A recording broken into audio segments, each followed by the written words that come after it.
السلام علیکم ویورز، امید کرتی ہوں سب خیریت سے ہوں گے اور سب کے لیے قرآن پاک کا ترجمہ عملی زندگی میں مددگار ثابت ہو رہا ہوگا۔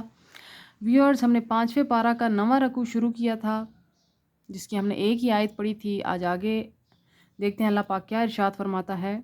اعوذ باللہ من الشیطان الرجیم، بسم اللہ الرحمن الرحیم۔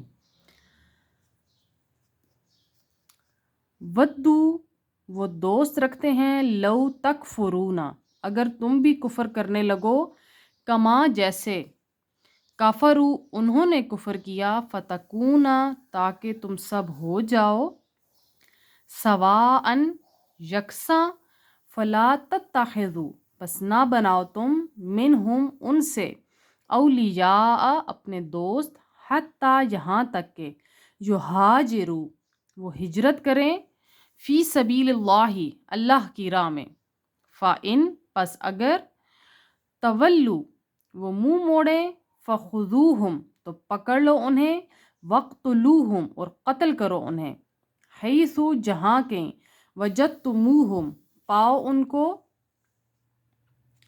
ولا اور نہ، تتخذوا بناؤ، منہم ان سے، ولیًا دوست، ولا نصیرًا اور نہ ہی مددگار۔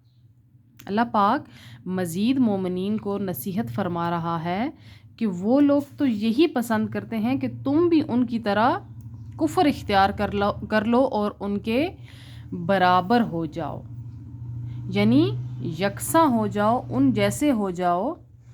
تو اللہ پاک فرما رہا ہے کہ تم اگر منہ موڑ لیتے ہو تو تم بھی کفار کی طرح ہو جاؤ گے، تو اس لیے تم نے ان کے ساتھ دوستی نہیں کرنی ہے۔ اگر تم انہیں دوست بناؤ گے تو وہ بھی تمہیں اپنی طرح کا ہی بنا لیں گے، یعنی اسلام سے منہ موڑنے والا، اللہ پاک کی باتوں سے روح گردانی کرنے والا۔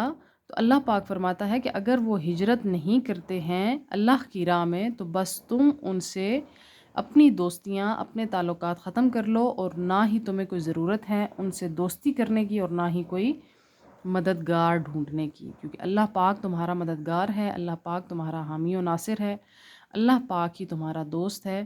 تو تمہیں ہرگز ہرگز ایسے منافقین سے دوستی نہیں کرنی چاہیے۔ آج کا لیسن یہاں تک، نیکسٹ انشاءاللہ نیکسٹ ویڈیو میں، فی امان اللہ۔